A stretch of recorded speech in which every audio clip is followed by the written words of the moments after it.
بسم اللہ الرحمن الرحیم۔ فہرست موضوعات تفہیم القرآن جلد دوم، عنوان آخرت سے قرآنی آیات اور ان کی تشریحات پیش کی جا رہی ہے۔ عالم آخرت کا نقشہ، تفہیم القرآن جلد دوم، صفحہ 32، 33، 34، 366، 493۔ سورۃ الاعراف، آیات 44 تا 51۔ بسم اللہ الرحمن الرحیم۔ ونادى أصحاب الجنة أصحاب النار أن قد وجدنا ما وعدنا ربنا حقا فهل وجدتم ما وعد ربكم حقا قالوا نعم فأذن مؤذن بينهم اللعنة الله على الظالمين الذين يصدون عن سبيل الله ويبغونها عوجا وهم بالآخرة كافرون وبينهما حجاب وعلى الأعراف رجال يعرفون كلا بسيماهم ونادوا أصحاب الجنة أن سلام عليكم لم يدخلوها وهم يطمعون وإذا صرفت أبصارهم تلقاء أصحاب النار قالوا ربنا لا تجعلنا مع القوم الظالمين ونادى أصحاب الأعراف رجالا يعرفونهم بسيماهم قالوا ما أغنى عنكم جمعكم وما كنتم تستكبرون أهؤلاء الذين أقسمتم لا ينالهم الله برحمة ادخلوا الجنة لا خوف عليكم ولا أنتم تحزنون ونادى أصحاب النار أصحاب الجنة أن أفيضوا علينا من الماء أو مما رزقكم الله قالوا إن الله حرمهما على الكافرين الذين اتخذوا دينهم لهوا ولعبا وغرتهم الحياة الدنيا فاليوم ننساهم كما نسوا لقاء يومهم هذا وما كانوا بآياتنا يجحدون۔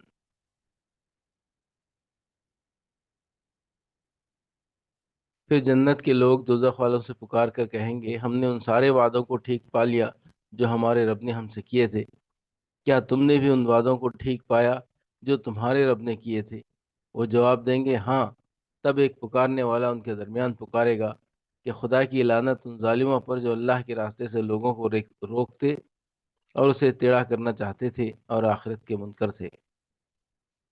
ان دونوں گروہوں کے درمیان ایک اوٹ حائل ہوگی جس کی بلندیوں آراف پر کچھ اور لوگ ہوں گے، یہ ہر ایک کو اس کے قیافے سے پہچانیں گے اور جنت والوں سے پکار کر کہیں گے کہ سلامتی ہو تم پر۔ یہ لوگ جنت میں داخل تو نہیں ہوئے مگر اس کے امیدوار ہوں گے، اور جب ان کی نگاہیں دوزخ والوں کی طرف پھریں گی تو کہیں گے اے رب ہمیں ان ظالموں میں شامل نہ کیجیے۔ پھر یہ آراف کے لوگ دوزخ کی چند بڑی بڑی شخصیتوں کو ان کی علامتوں سے پہچان کر پکاریں گے کہ دیکھ لیا تم نے، آج نہ تمہارے جتھے تمہارے کسی کام آئے اور نہ وہ ساز و سامان جن کو تم بڑی چیز سمجھتے تھے۔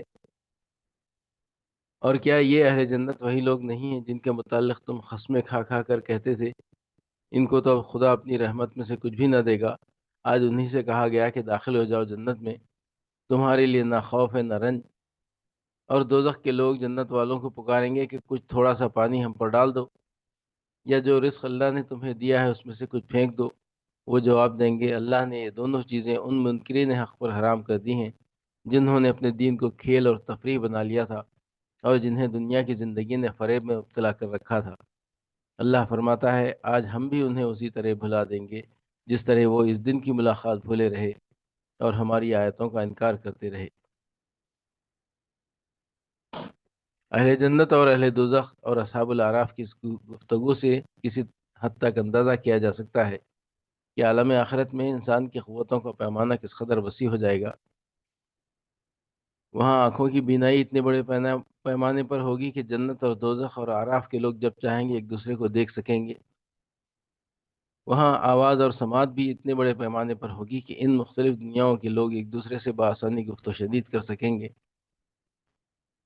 یہ اور ایسے ہی دوسرے بیانات جو عالم آخرت کے متعلق ہمیں قرآن میں ملتے ہیں، اس بات کا تصور دلانے کے لیے کافی ہیں کہ وہاں زندگی کے قوانین ہماری موجودہ زندگی کے قوانین طبعی سے بالکل مختلف ہوں گے، اگرچہ ہماری شخصیتیں یہی رہیں گی جو یہاں ہیں۔ جن لوگوں کے دماغ اس عالم طبعی کے حدود میں اس قدر مقید ہیں کہ موجودہ زندگی اور اس کے مختصر پیمانوں سے وسیع تر کسی چیز کا تصور ان میں نہیں سما سکتا، وہ قرآن و حدیث کے ان بیانات کو بڑے اچنبھے کی نگاہ سے دیکھتے ہیں اور بسا اوقات ان کا مذاق اڑا کر اپنی خفیف العقلی کا مزید ثبوت بھی دینے لگتے ہیں، مگر حقیقت یہ ہے کہ ان بیچاروں کا دماغ جتنا تنگ ہے، زندگی کے امکانات اتنے تنگ نہیں ہیں۔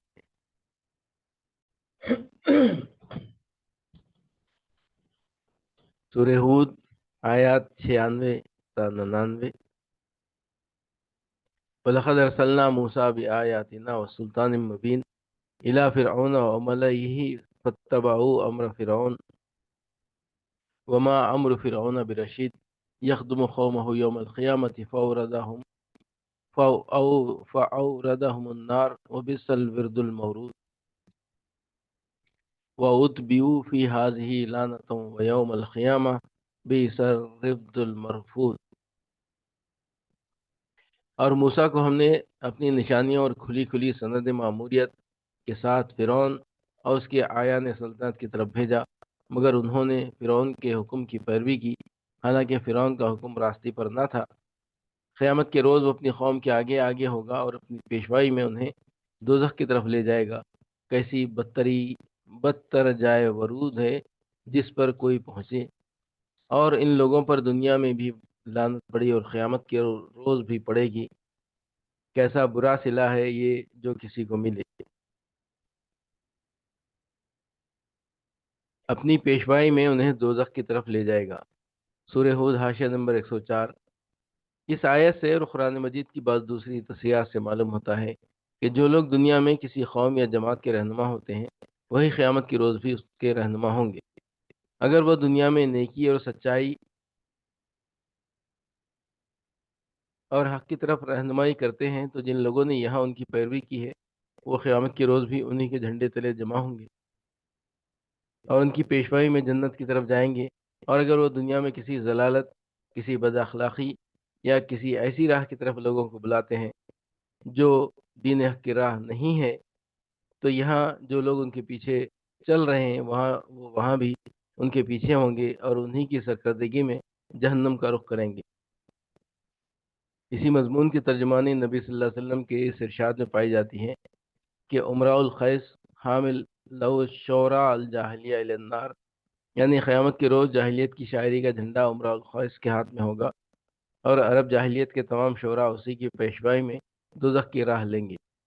اب یہ منظر ہر شخص کا اپنا تخیل اس کی آنکھوں کے سامنے کھینچ سکتا ہے کہ یہ دونوں قسم کے جلوس کس شان سے اپنی منزل مقصود کی طرف جائیں گے۔ ظاہر ہے کہ جن لیڈروں نے دنیا میں لوگوں کو گمراہ کیا اور خلاف حق راہوں پر چلایا ہے، ان کے پیرو جب اپنی آنکھوں سے دیکھ لیں گے کہ یہ ظالم ہم کو کس خوفناک انجام کی طرف کھینچ لائے ہیں، تو وہ اپنی ساری مصیبتوں کا ذمہ دار انہی کو سمجھیں گے اور ان کا جلوس اس شان سے دوزخ کی راہ پر رواں ہوگا کہ آگے آگے وہ ہوں گے اور پیچھے پیچھے ان کے پیرووں کا ہجوم ان کو گالیاں دیتا ہوا اور ان پر لعنتوں کی بوچھاڑ کرتا ہوا جا رہا ہوگا۔ بخلاف اس کے جن لوگوں کی رہنمائی نے لوگوں کو جنت نعیم کا مستحق بنایا ہوگا، ان کے پیرو اپنا یہ انجام خیر دیکھ کر اور اپنے لیڈروں کو دعائیں دیتے ہوئے ان پر مدح و تحسین کے پھول برساتے ہوئے چلیں گے۔ سورہ ابراہیم آیات 47 تا 52۔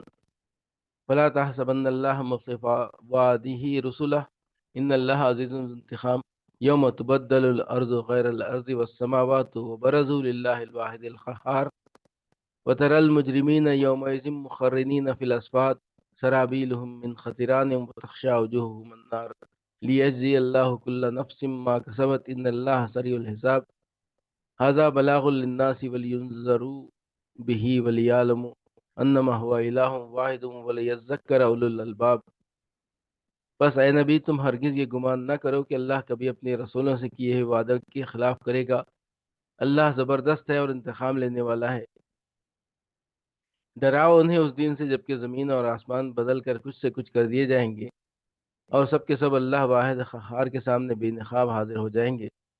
اس روز تم مجرموں کو دیکھیں گے کہ زنجیروں میں ہاتھ پاؤں جکڑے ہوئے، تارکول کے لباس پہنے ہوئے ہوں گے اور آگ کے شعلے ان کے چہروں پر چھائے جا رہے ہوں گے۔ یہ اس لیے ہوگا کہ اللہ ہر متنفس کو اس کے کیے کا بدلہ دے گا۔ اللہ کو حساب لیتے کچھ دیر نہیں لگتی۔ یہ ایک پیغام ہے سب انسانوں کے لیے اور یہ بھیجا گیا ہے اس لیے کہ ان کو اس کے ذریعے سے خبردار کیا جائے اور وہ جان لیں کہ حقیقت میں خدا بس ایک ہی ہے اور جو عقل رکھتے ہیں وہ ہوش میں آ جائیں۔ ڈراؤ انہیں اس دن سے جبکہ زمین اور آسمان بدل کر کچھ سے کچھ کر دیے جائیں گے۔ سورہ ابراہیم حاشیہ نمبر 57۔ اس آیت سے اور قرآن کے دوسرے اشارات سے معلوم ہوتا ہے کہ قیامت میں زمین و آسمان بالکل نیست و نابود نہیں ہو جائیں گے، بلکہ صرف موجودہ نظام طبعی کو درہم برہم کر ڈالا جائے گا۔ اس کے بعد نفخ سور اول اور نفخ سور آخر کے درمیان ایک خاص مدت میں، جسے اللہ تعالیٰ ہی جانتا ہے، زمین اور آسمانوں کی موجودہ حیت بدل دی جائے گی اور ایک دوسرا نظام طبیعت دوسرے قوانین فطرت کے ساتھ بنایا جائے گا، وہی عالم آخرت ہوگا۔ پھر نفخ سور آخر کے ساتھ ہی تمام وہ انسان جو تخلیق آدم سے لے کر قیامت تک پیدا ہوئے تھے اثر نو زندہ کیے جائیں گے اور اللہ تعالیٰ کے حضور پیش ہوں گے۔ اسی کا نام قرآن کی زبان میں حشر ہے، جس کے لغوی معنی سمیٹنے اور اکٹھا کرنے کے ہیں۔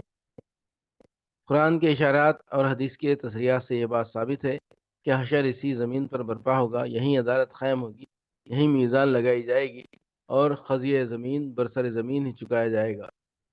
نیز یہ بھی قرآن و حدیث سے ثابت ہے کہ ہماری وہ دوسری زندگی جس میں یہ معاملات پیش آئیں گے محض روحانی نہیں ہوں گے، بلکہ ٹھیک اسی طرح جسم و روح کے ساتھ ہم زندہ کیے جائیں گے جس طرح آج زندہ ہیں، اور ہر شخص ٹھیک اسی شخصیت کے ساتھ وہاں موجود ہوگا جسے لیے ہوئے وہ دنیا سے رخصت ہوا تھا۔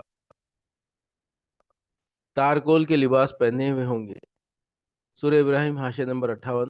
بعض مترجمین و مفسرین نے خطیران کے معنی گندھک اور بعض نے پگھلے ہوئے تانبے کے بیان کیے ہیں، مگر در حقیقت عربی زبان میں خطیران کا لفظ زفت، خیر، رال اور تارکول کے لیے استعمال ہوتا ہے۔